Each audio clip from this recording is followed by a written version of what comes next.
Bonjour à tous, alors on se retrouve avec une vidéo un peu spéciale parce qu'on va parler de collège, lycée, de cours, en particulier d'SVT et pour ce faire, on va utiliser mon microscope.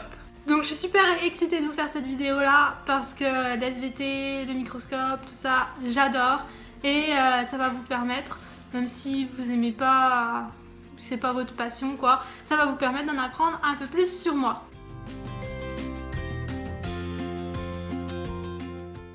Donc pour moi, l'SVT, c'est vraiment ma passion, j'adore ça. La preuve, je me suis acheté un microscope que j'en avais pas forcément besoin pour apprendre mes cours ou tout ça.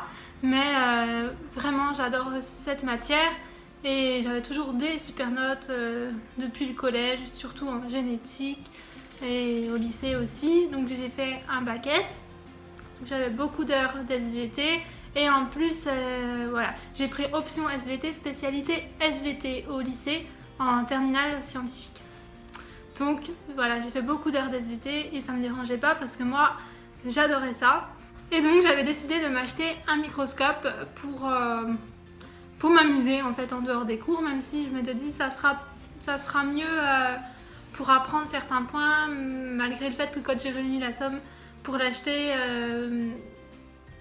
je crois que j'avais terminé, enfin voilà, et puis de toute manière il faut acheter des lames et les lames ça coûte très cher, c'est dur de se les procurer et du coup ben on s'ennuie parce qu'on n'a rien à regarder avec son pauvre petit microscope.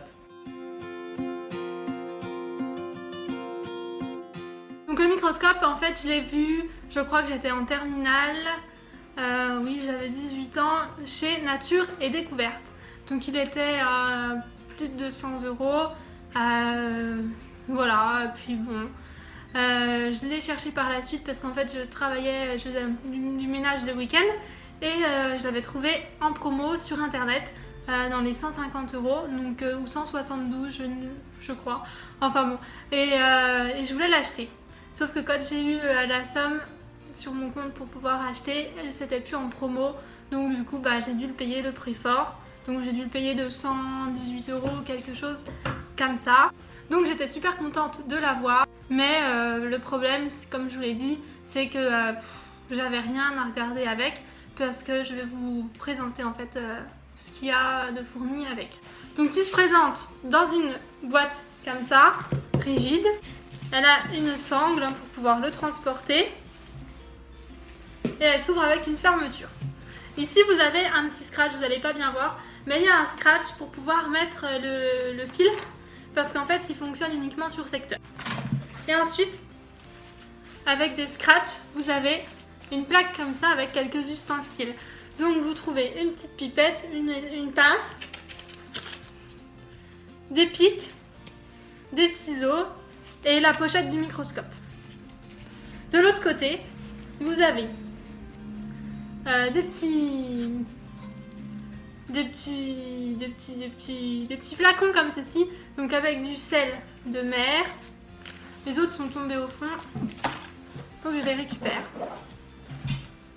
Vous avez des œufs de crevettes. Et dans celui-ci, je ne sais pas ce que c'est, j'ai essayé de chercher une traduction, mais j'ai pas compris ce que c'était. Et ça a séché, c'était comme du liquide.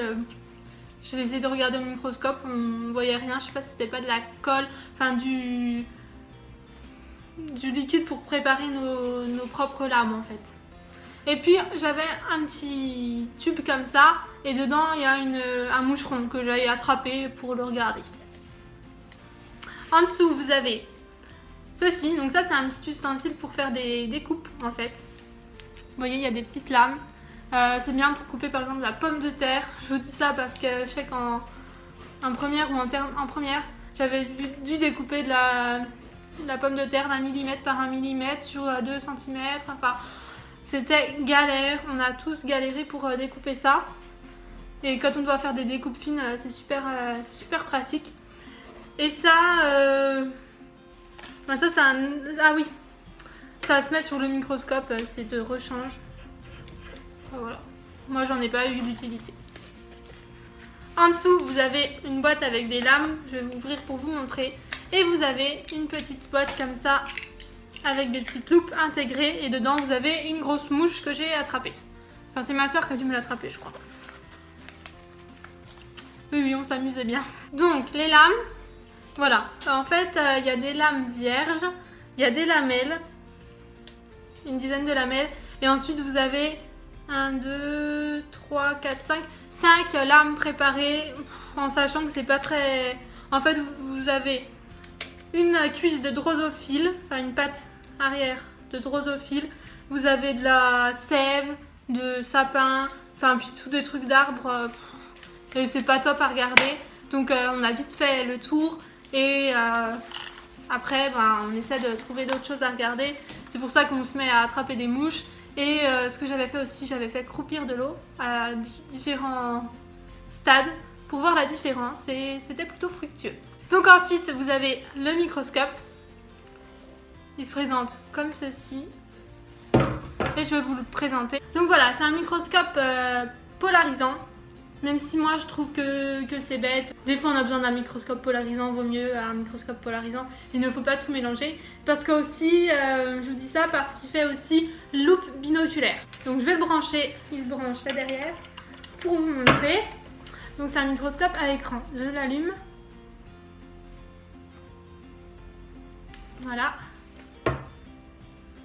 Donc vous avez l'écran, vous pouvez faire des captures d'écran, vous pouvez enregistrer l'écran donc sous forme de vidéo, vous pouvez les regarder, etc. Ensuite vous avez 3 grossissements, donc x10, c'est ça hein, je crois, non x4, x10 et x40, comme tous les microscopes en classique. Pour bouger la lame, c'est pas vous qui le faites manuellement, mais vous avez deux petites vis là. Voilà, pour bouger à l'horizontale et pour bouger à la verticale. Et en fait, ça vous bouge carrément le portant de la lame. Voilà. Et ensuite, donc vous avez l'éclairage. Donc comme je vous disais, vous avez l'éclairage du microscope et vous avez aussi donc qui vient du bas, mais vous pouvez avoir un éclairage qui vient du dessus par cette petite ampoule qu'il y a juste ici. Et donc là c'est la fonction plutôt loupe binoculaire comme on peut servir pour les coupes en géologie, vous voyez avec plagéoglace, tout ça là.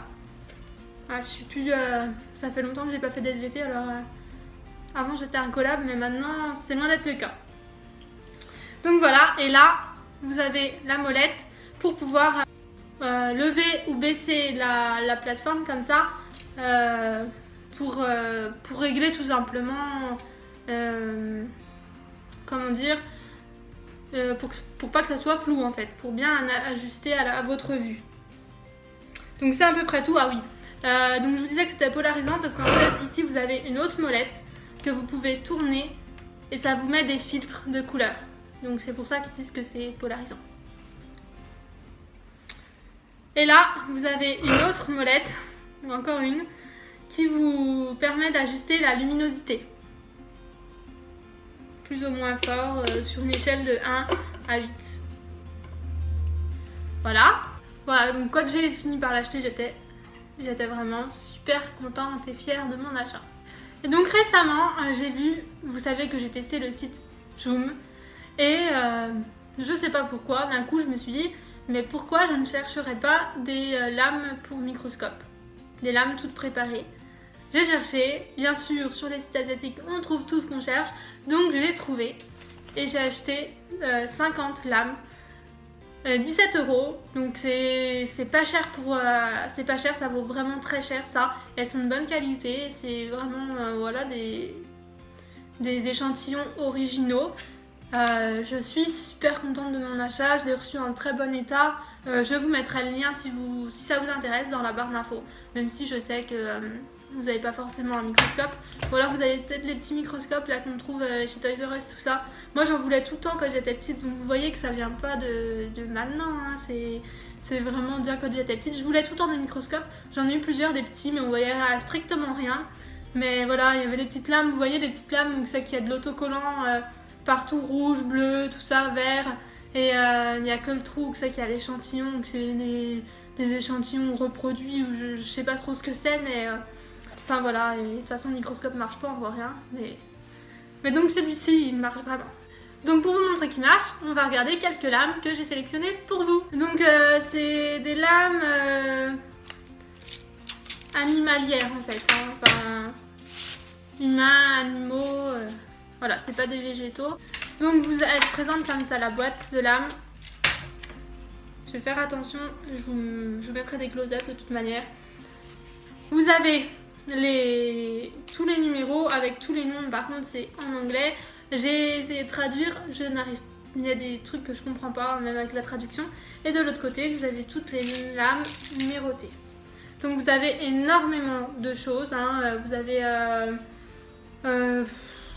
du sang de poisson, un échantillon de pancréas, de testicules, humain. Hein. Vous avez du sang de grenouille, du sperme humain, des poils de chien. Vous avez énormément de choses, beaucoup de drosophiles, enfin de mouches. Voilà. Et c'est super. Donc on va mettre la première lame à laquelle j'ai pensé. Donc c'est, on va prendre la 9, on va faire dans l'ordre, hein. La 9 c'est ovaire, donc ovaire de femme, donc la 9. Donc à l'œil nu comme ça on voit une tache un peu rouge avec quelque chose sur le côté. Bon allez, on la met. Donc moi j'en ai déjà regardé en cours ça, mais ça fait très longtemps. Donc vous voyez, vous avez un petit clip là pour ouvrir et ça vous serre la lame. Ce qui est super bien, je suis super contente, c'est que les lames que j'ai achetées, elles sont pas droites en fait, elles ont les angles qui sont cassés. Et ça, c'est super pratique, ça évite que ça me les casse justement dans le microscope, parce que celles qui sont fournies avec le microscope ne sont pas comme ça, et j'ai eu des coins qui ont été du coup fêlés quoi, donc c'est dommage. Surtout que c'était avec le microscope. Donc j'y mets. Il n'est pas allumé. Voilà. On règle tout ça. Je vais la chercher. Voilà. Ouais, donc on le voit.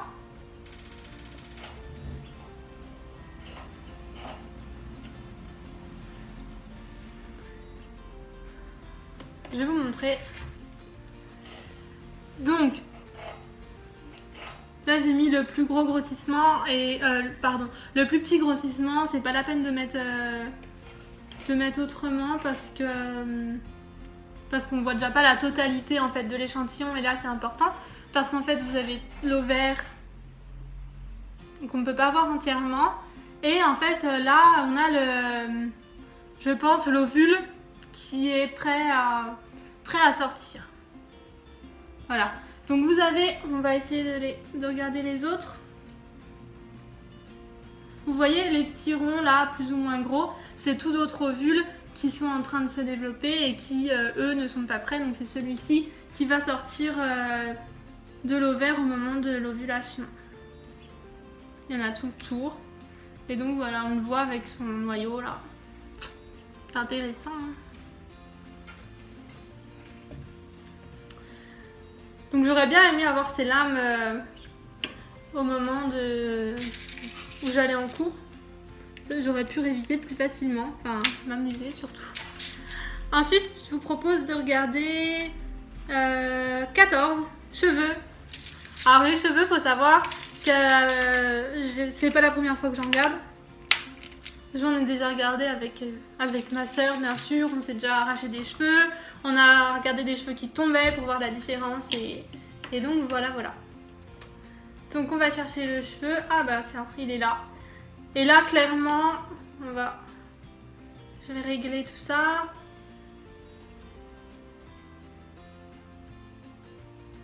Là, clairement, c'est des cheveux qui ont été... Il y a plusieurs morceaux, hein. Voilà, je vous montre.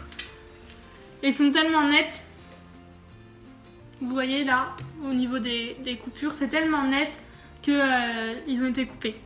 Sinon, ça serait pas du tout comme ça. Et quand ils tombent, on voit vraiment le bulbe du cheveu.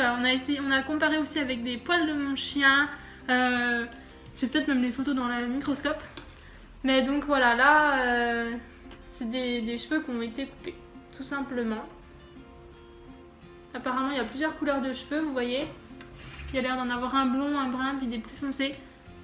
Je sais pas si vous voyez bien, mais c'est dommage que ça soit que des cheveux coupés. On va prendre une extrémité et puis on va grossir. On va passer en zoom 10.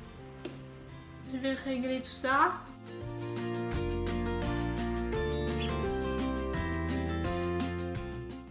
Alors une fois grossi,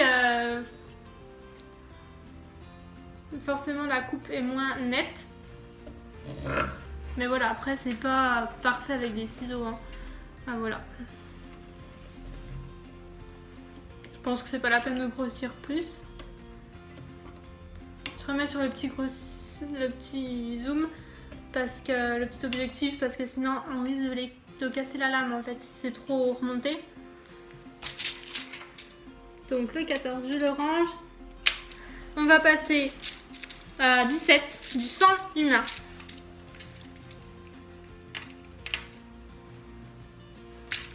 Donc comme ça l'aspect, c'est un carré un peu rose. Voilà, il y a juste un petit échantillon, on voit bien où est l'échantillon et c'est tout rose. Alors, là on voit bien distinctement où est l'échantillon aussi, je pense que ça a été découpé, enfin ils ont dû faire sécher et puis découper.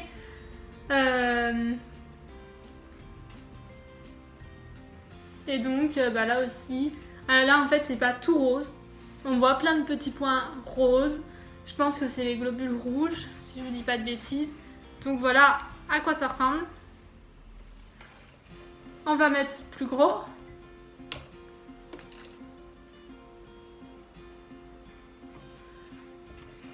Donc une fois de plus, on voit les petits points, un peu plus gros cette fois-ci. Et on va mettre sur 40 pour voir. Ah ouais, et là on voit bien la forme en faucille en fait des globules. Voilà. On voit bien la forme caractéristique des... quand je bouge, ça se dérègle.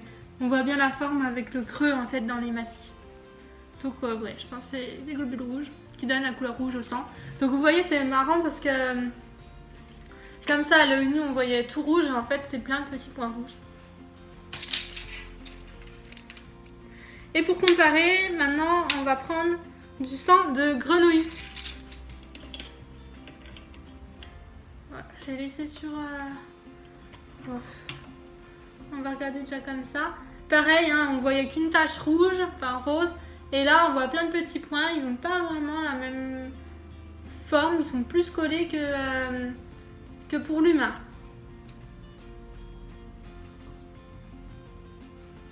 Donc voilà hein, à quoi ça ressemble. On va passer directement au 40.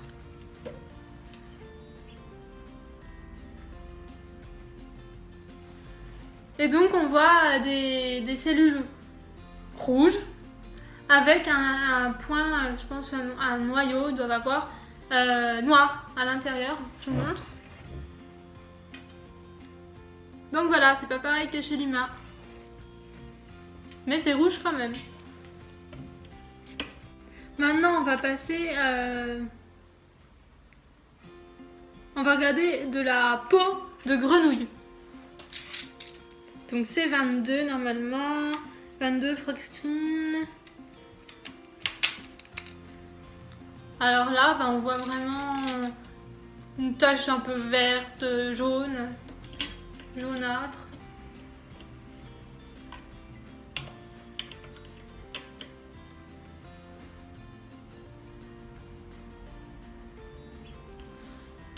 C'est très étrange. Je sais pas si vous allez voir.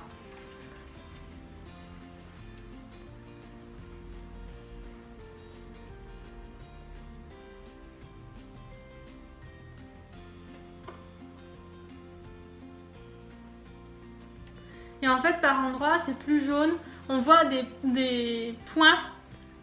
En fait on voit les points qu'il y a sur la peau de les taches sur la peau de la grenouille, vous voyez ici, ici, ici, ou là encore. C'est assez rigolo, on va regarder ça de plus près.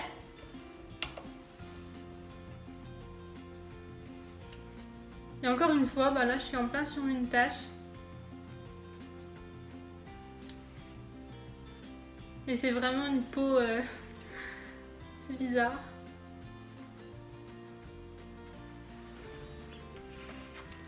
Voilà, donc là on voit vraiment une tache de la peau de la grenouille. Maintenant on va passer à la moelle épinière 41. Là comme ça, ouais, on voit un peu le papillon, vous savez, alors ça c'est pas, je pense pas que ça soit, c'est trop petit pour être de la moelle épinière humaine, mais on voit quand même la forme caractéristique. On va mettre le plus petit grossissement parce que de toute manière on ne pourra pas voir la totalité, je pense.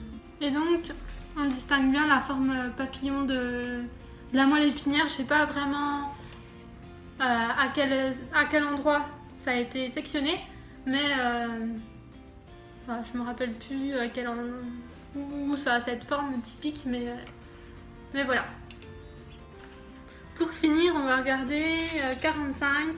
C'est testicules qui nous disent.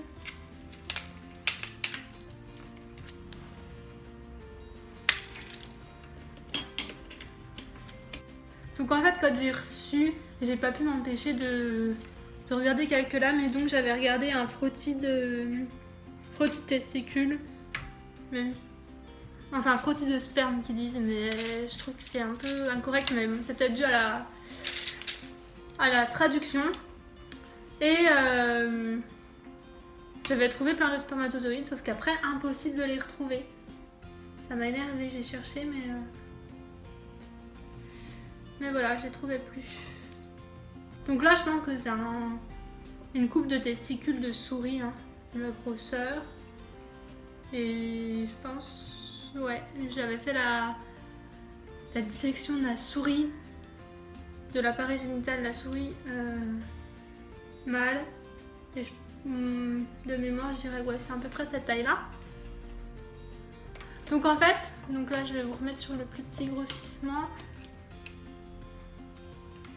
On voit à l'intérieur plein de zones. Vous voyez les petites taches là. Et dedans il y a plein de petits points. Et je me rappelle plus exactement à quoi ça correspond. Mais voilà. On va essayer d'en prendre une et de la regarder plus près. Donc avant j'aurais pu vous expliquer, mais maintenant je sais plus. Et là on voit des spermatozoïdes. Quand on met vraiment le plus gros grossissement, parce que c'est super petit. Mais on en voit qui vont vers le centre des cellules là que je vous ai montré. Et pour la petite anecdote, quand j'ai fait la dissection de l'appareil génital de la souris, la question c'était est-ce qu'elle est sexuellement mature, donc il fallait trouver des spermatozoïdes. Et je suis la seule de ma classe à avoir réussi à avoir des spermatozoïdes. J'étais fière de moi. En plus les dissections ça se faisait par deux. Et moi j'étais toute seule parce que la fille avec moi elle avait peur. Donc du coup j'ai fait toute seule. Et c'est sous l'eau. Pour éviter que ça pue, pour que tous les organes se différencient avec selon leur densité. Donc on fait la dissection sous l'eau. Donc en fait il faut pincer le spermidute, le couper d'un côté, bien continuer à pincer de l'autre côté et couper. Ensuite on met sur la lame et on essaie de faire sortir le sperme de la souris pour trouver les spermatozoïdes. Et moi j'en avais plein. Ma prof était trop contente. Donc voilà, c'est tout pour cette vidéo. J'espère que les petites lames vous auront plu. Si vous voulez en voir d'autres, dites-le moi. Pourquoi pas faire une autre vidéo où on regardera d'autres choses ensemble. J'espère que la vidéo vous aura plu. J'espère que toute cette petite histoire sur moi, les SVT, mon microscope et tout ça vous aura plu. Dites-moi en commentaire. N'hésitez pas à vous abonner. Moi je vous fais des gros bisous en attendant une prochaine vidéo.